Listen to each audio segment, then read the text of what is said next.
hidupnya itu dia bertanggung atas hidupnya. Dia nih, dia. Yang ini. Nggak mampu nih. Ya. Yang bertanggung jawab atas hidupnya tetap harus ini. Ya. Jadi gini. Jadi bukan kayak akhirnya kita nggak ngapa-ngapain maksudnya. Bukan. Ya. Jadi bahwa justru saya menyerahkan, kan ini ilmu berserah diri. Ya, saya menyerahkan urusan kepada sang sumber, sang penjamin. Saya menjalaninya sebagai aku yang apa nih? Pemain kan? Yang sadar. Ketika karena sudah dijamin, tenang nggak? Kalau dijamin tenang nggak sih? Tenang ya? Nah, ketika orang yang sudah dijamin, aku yang sudah dijaminnya tenang, ngapain kalau udah tenang? Ya, terus mau ngapain? Terus ngapain lagi kalau udah damai? Oke, jalan hidup dengan apa? Bermanfaat. Nah, biasa dengan bermanfaat kita menciptakan sesuatu, kita menggunakan ini dengan potensi kita. Iya, udah aja gitu. Kita melakukan aja gitu. Tapi kalau jadi aku yang bertanggung jawab, duh, gimana ya nanti makan hari ini? Bagaimana buat besok ya? Bagaimana gitu kan? Seolah-olah dia yang nanggung gitu. Ya enggak? Ini bakal beda. Ini gimana ya buat bayar tagihan? Nih si ini nih. Pusing. Ini pusing kalau ya. Jadi ini tuh pusing. Ya. Karena semuanya ini yang mencukupkan. Ya, contoh, misalnya kita suka terjebak di angka kan, di jumlah kecukupan hidup, ya kan? Berapa misalnya kan? Ya, kan beda-beda nih ya. Fokusnya ke ada yang 10, ada yang 20 ya, ada 50 gitu kan, dan macam-macam lah gitu kan. Fokusnya ke sini. Kalau nggak segini, seolah-olah akhirnya nggak cukup. Berarti Tuhannya siapa? Ini. Ya kan? Tiap bulan khawatir nggak? Kalau ini Tuhannya ini? Iya kan? Nah ini mulai la ilaha illallah ya. Ilahnya tidak ada Tuhan selain Allah kan? Ini udah jadi Tuhannya. Jadi ini harus dilepaskan.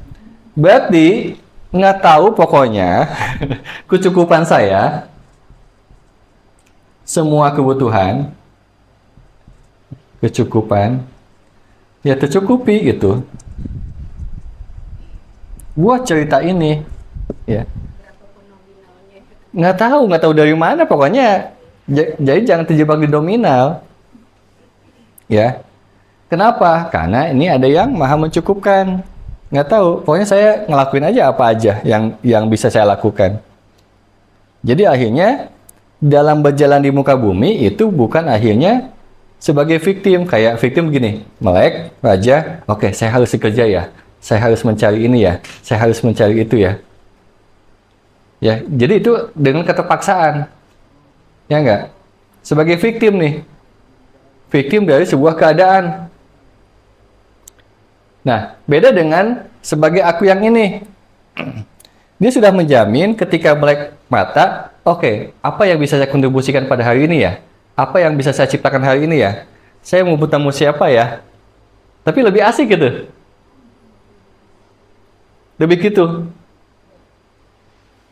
Lebih asik. Jadi, yang satu perginya penuh dengan terpaksaan, ya, vibrasinya, jadi vibrasi ada di 200 ke bawah ya kalau di David Hawkins tuh. Ya di low. Yang satu lagi ya antusias, ya willingness gitu kan. Ada sebuah ketekadan, joy. Wah, asik ya gitu. Dia menikmati hidupnya. Dia menikmati oksigen, dia menikmati semua perjalanannya. Dia menikmati matahari di setiap perjalanannya. Kalau sebagai ini, enggak. Nyetir aja, angka aduh belum dapat segini. Gitu ya. Terus aja kan itu yang jadi pusing tuh itu. Itu mempengaruhi tubuhnya, sehingga tubuhnya sakit. Ya kan? Tegang, tense.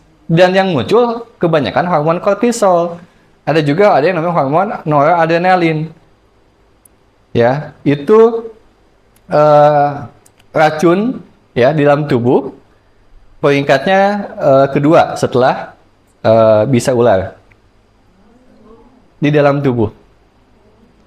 Dia akan keluar ketika respon kita dalam kehidupan selalu mengalami ketegangan. Untung dia produksinya kecil-kecil. Ya, tapi kalau terus-menerus gitu, itu memakan sel-sel tubuh atau mengurangi. Ya, namanya noradrenalin. Kebalikannya, Allah tuh Maha Pengasih ya, Maha Penyayang juga. Ketika kita joy, ya, kita jalanin dengan rasa bahagia. Bahagia tuh bukan senang ya. Udah tahu kan bedanya saya? Bahagia tuh dia mau jalani aja hidupnya gitu kan. Mau nanti ke jalan yang tol kek, mau jalan ke kampung kek, ya dia nerima. Nah, itu bahagia.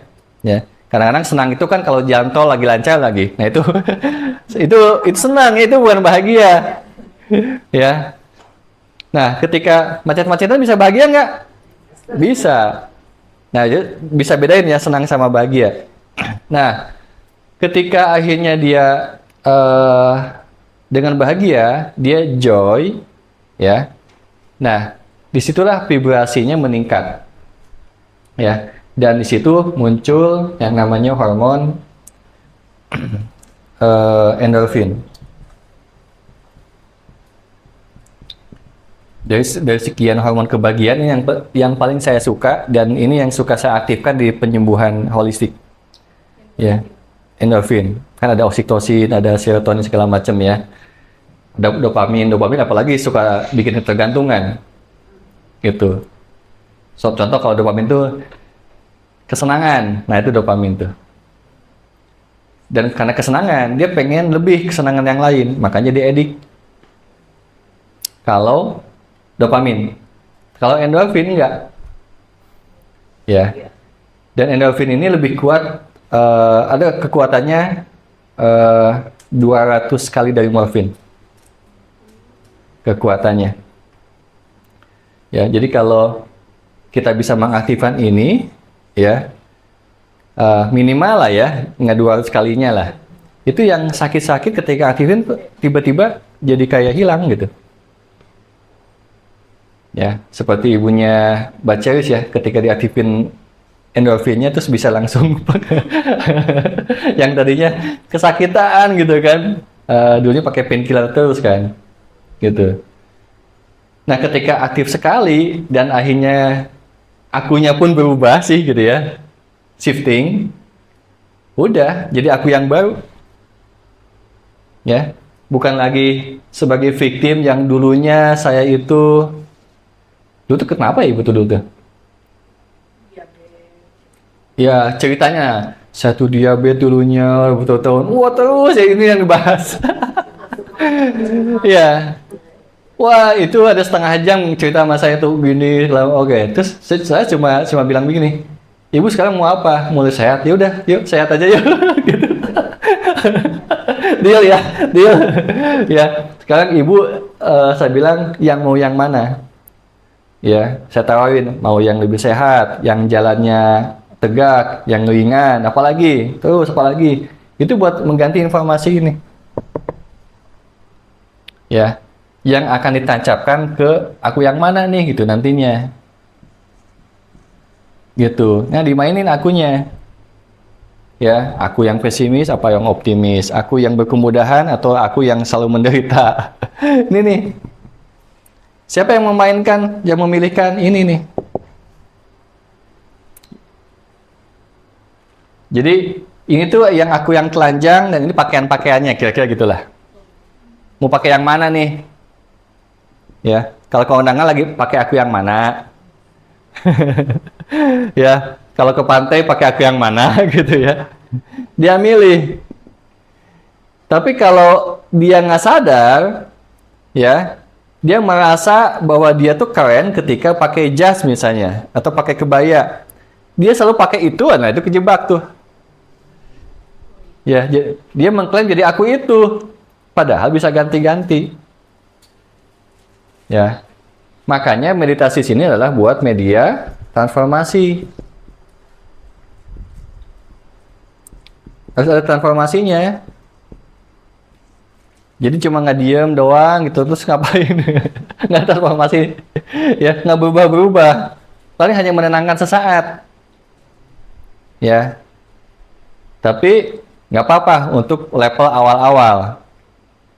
Ya, untuk selanjutnya meditasi itu harus bertransformasi. Habis dari sini nanti itu harus vibrasinya harus berubah. Harus berubah. Ya, apakah bisa lebih sehat, apa lebih optimis gitu kan? Lebih ringan. Itu dampaknya. Kalau enggak, berarti hanya escape aja dari kemarin tuh. Hanya melarikan diri aja. Ya sama aja kalau dulu saya udah mabok aja sekalian. Udah nggak ingat kan, udah tenang, terus ya sadar lagi nggak dengan informasi yang sama dengan ya terpuruk lagi gitu. Nah ini perlu diganti. Ya bersedia ya, bersedia menjadi aku yang baru nih, aku yang lebih berdaya misalnya, yang lebih powerful, yang lebih bahagia. Oke. Dari pengalaman saya, yang ditransformasikan itu adalah emosi dulu. Oke. Nah, nanti ada meditasinya. Jadi emosi apa sih itu? Nah, kalau di jiwa yang beberapa level jiwa di tirakat kan ada jiwa amarah ya di paling dasar tuh. Amarahnya. Nah, ini yang perlu diselesaikan dulu nih nanti. Ya. Jadi nanti meditasi lepaskan ke siapapun ya, yang kita ingat ke siapapun. Apakah kita yang marah atau orang lain yang marah sama kita? Sama, karena kita ketangkep. Ya, karena kita tuh kayak magnet. Kita tuh kayak spons. Apa aja diserap gitu. Ya. Baik sama orang tua, baik sama anak, ya. Atau siapapun yang ingat, ya, itu ada rasanya. Nah, rasanya apa? Rasanya kayak ada ketegangan di sana. Misalnya ingat siapa, kok ada yang tegang ya? Nah, ketika yang tegang, cuma declare aja, oke, saya lepasin ini. Ya, saya punya pengalaman traumatik misalnya. Oh, saya pernah ini dan kejebak di sel-sel tubuh, declare aja, saya lepasin ini. Kenapa? Karena sudah paham. Ini adalah informasi. Rasa-rasa itu hanya informasi dari memori yang dialami. Berarti bukan kita kan itu kan? Hanya nempel. Contoh, kita itu jalan ke tempat buang sampah. Nyampe rumah, kok bau ya? Kita.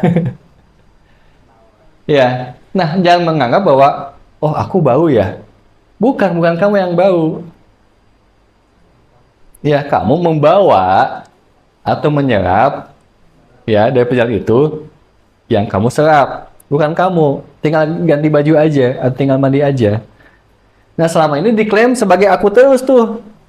Aku tuh dulu yang gagal, aku tuh yang merasa disakitin, aku merasa diabaikan, aku merasa itu terus makin kuat itu. Udah ganti baju aja gitu simpelnya sih. Ya, sekarang mau jadi apa sekarang?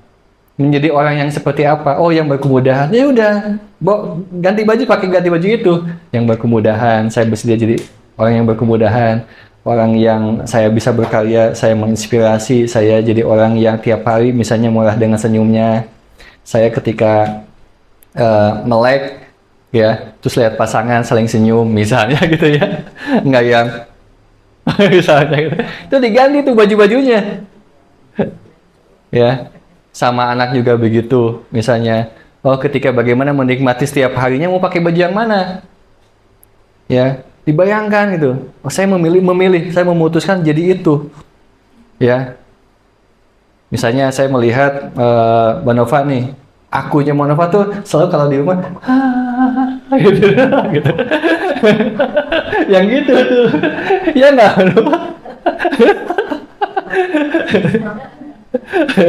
Itu ada tuh rekamannya. Ya, muncul. Jadi udah ya kesannya bodoh amat yang nggak peduli, tapi itu adalah pilihannya dalam memfilter misalnya toksisitas di lingkungannya. Gitu ya Bu ya. Gayanya kan begitu energinya tuh Bu Nova. Gitu. Nah, jadi itu atau ketika melek bangun tidur, aku sekarang ini terlahir kan tiap hari terlahir sebenarnya. Ketika terlahir jadi apa? Munculnya, oh aku yang cemberut, oh aku yang penuh dengan kekhawatiran dan kecemasan, oh aku yang apa tegang gitu.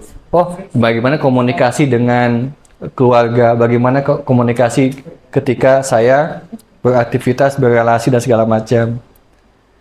Ya.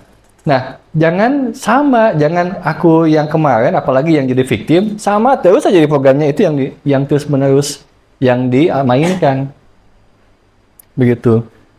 Oh, kalau merespon ada biasa kita ke-trigger, terus kita bereaksi sangat reaktif. Ya, aku yang kemarin, aku mau ganti ya, yang ini aku hapus. Aku ganti. Sekarang kalau ada yang trigger seperti itu, aku tampangnya gimana ya gitu. Aku caranya gimana ya? Rasanya gimana ya energi menghadapinya ya? Gitu. Bagaimana kalau saya akan lebih halus, saya akan lebih lembut. Saya bersedia untuk itu. Pilih ya. Nah, akhirnya bertransformasi. Jadi meditasi itu bisa sambil jalan. Ya, kita pilih gitu kan. Wah, saya sadar nih. Jiwa amanah saya menguasai. Lepas itu bukan aku. Dua doang. Ya. Bisa pakai simbol begini gitu kan. Lepas gitu. Karena dia punya otoritas. Gunakan otoritasnya. Buang lepas. Saya mau jadi lebih asik gitu kan. Setiap harinya. Ya. Tapi tagihan masih ada. Bodoh amat. Saya mau jadi victim tagihan. Saya mau melampaui tagihan misalnya. Saya mau melampaui itu. Ya. Ini uang, jangan uang di sini, uang harus di sini. Ya. Ada tagihan, ya udah, nanti saya mau tunjuknya di bawah gitu. Tapi saya akan bayar. Ya. Gimana caranya? Itu kan pikiran kan? Gimana caranya? Gimana nanti? Ya, yang penting saya melakukan ini, melakukan itu. Itu yang difokuskan. Karena ini tricky banget gitu. Ini jebakan si pikiran yang mengatakan memprovokasi yang tadi tuh bertanya seperti itu. Karena ketika sudah bilang begitu, ya, kita akhirnya lebih bebas. Ya, kita lebih coba ketika kita kejebak nih si faktor itu, si masalah ada di lebih besar daripada dirinya, ya. Masalah lebih besar dari dirinya. Apa yang terjadi? Ya mumet, tidak bisa berkreativitas, ya. Padahal potensi ada, nggak kepikiran, ya. Jadi saya telepon pagi-pagi, makanya agak telat kan ada teman saya yang curhat, gitu. Ya. Jadi ketika akhirnya dapat pencerahan, dia tadi, lah kok saya jadi kepikiran, iya ya, saya punya koneksi ini ya, kenapa nggak saya gunakan ya gitu, dan sebagainya. Yang tadinya dia selalu, gimana ya gitu, ketakutan terus, gimana gitu. Jadi secara otak pun memang neuroplasticity-nya nggak oke. Maksudnya adaptasi kreativitas di otaknya jadi nggak oke.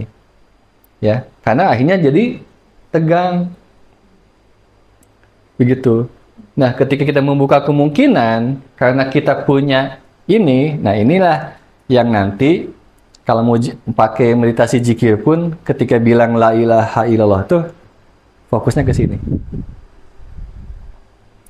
Ya, dia tidak ada ini, selain ini. Jadi, jangan cuma la ilaha illallah. udah masih ini ya. Susah untuk kesininya. Maksudnya cuman ngucap doang gitu ya, gitu kan. Tapi kalau udah di sini, ya memang, ya udah, hanya Tuhan hanya ini, dan Dia yang mencukupkan, Dia yang menyembuhkan, Dia segala macam. Ya, terus kenapa kita chaos nih? Karena kita menganggap ya segala yang tadi itu Tuhannya. Ya. Oke ya. Nah, ini nanti ketika ada rasa, tubuh pun mengalami. Ya, karena jiwa ngalamin, tubuh pun ngalamin. Nanti ketika bilang, oke, saya lepasin ini, saya lepasin terus, hanya declare aja. Jadi, caranya meditasi, sadar, ada rasa itu, memori yang nggak oke, cuma bilang, saya lepasin. Ya, di belakangnya ada sebuah kesadaran, karena itu bukan aku. Ini kan tahu nih, ini bersih ya. Ketika ada noda, ya cuma gini doang gitu. Kenapa? Karena itu bukan baju ini. Ini bukan bagian dari baju ini, cuma gini doang. Ya. Nah, selama ini kan menganggap itu semua informasi yang disematkan kepada kita, rasa yang terekam, yang terserap itu adalah kita gitu. Itu sih masalahnya, cuma itu doang. Ya. Lepas-lepaskan sehingga sekarang tentukan, putuskan saya mau jadi aku yang apa. Ya. Di kesehatannya, ya, di finansialnya, di relationship-nya, di hubungan, di pekerjaannya dan sebagainya, saya mau jadi apa? Ya. Nah, menjadi apa? Terus dimunculkan. Begitu. Nah, kalau sudah tahu acuannya, berarti yang bukan akunya dilepas-lepasin. Ya.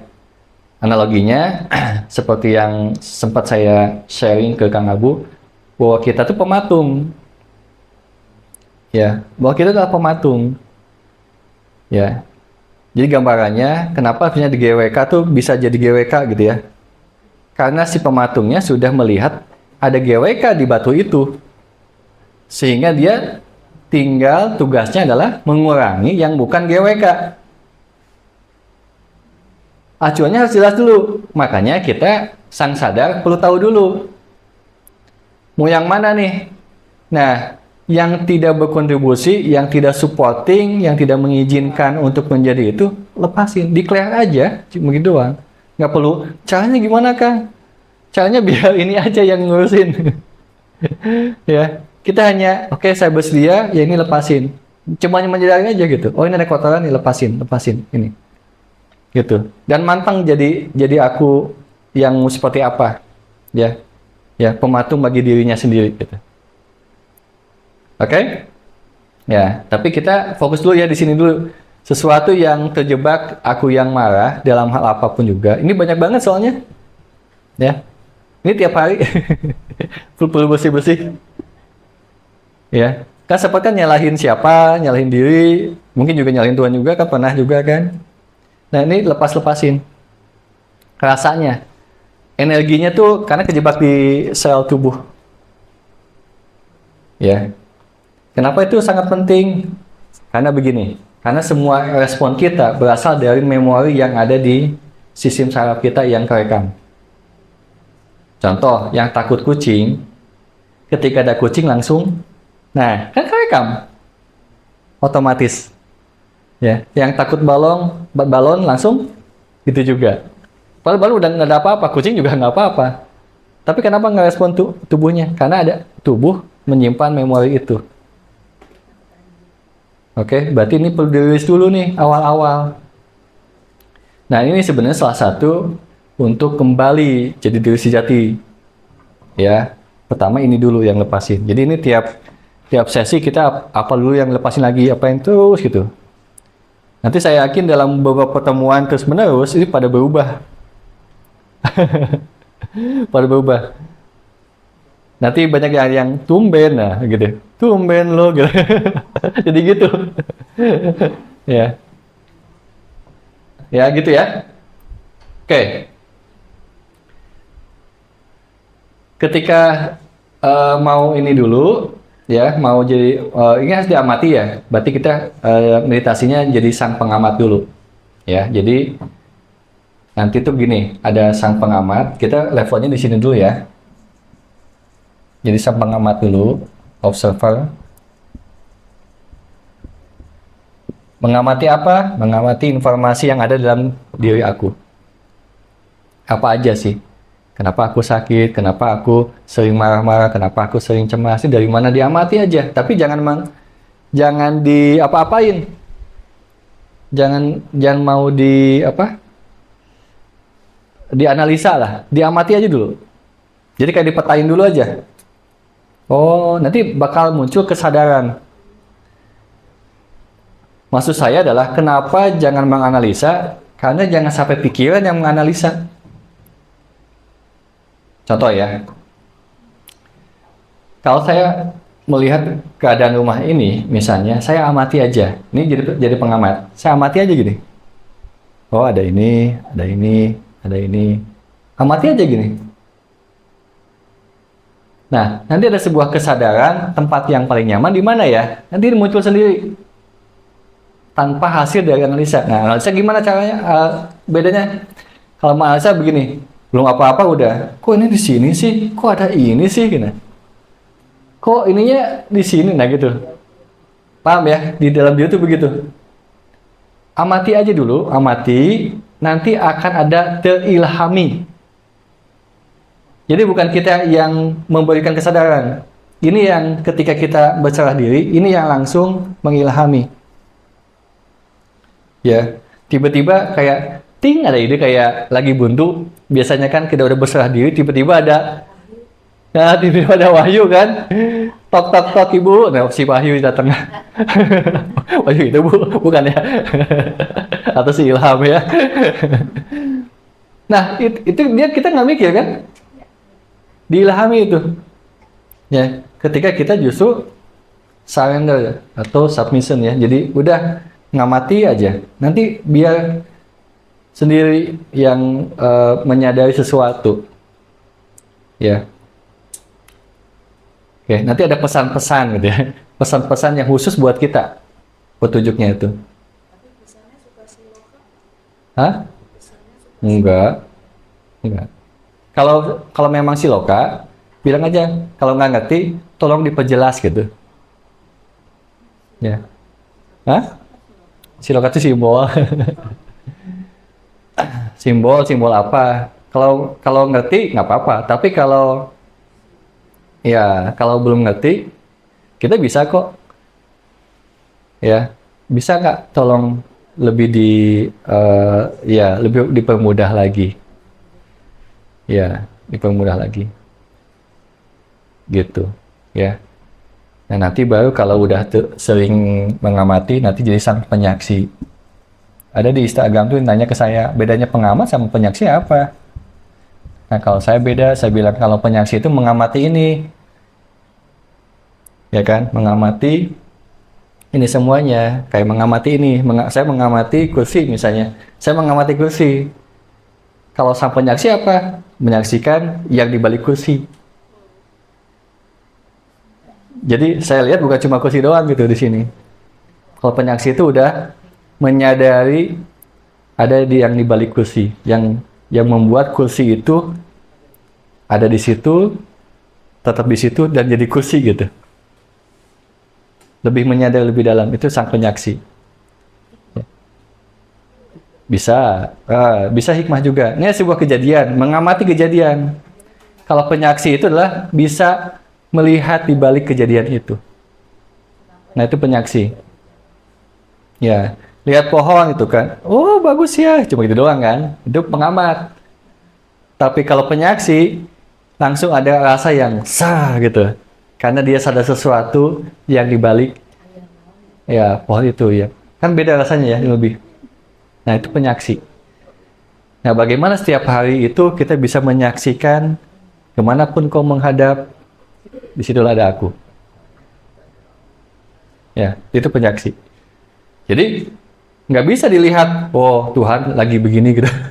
Nggak gitu ya. Tapi ada alam mata batin, ada alam rasa yang bisa menyaksikan itu. Jadi jangan sekali-kali penyaksi itu bisa melihat Tuhan dalam bentuk wujud. Wujud sesuai panca indera, nggak ada. Ya. Kalau ada yang mirip dengan makhluknya, maka gagallah ketuhanan.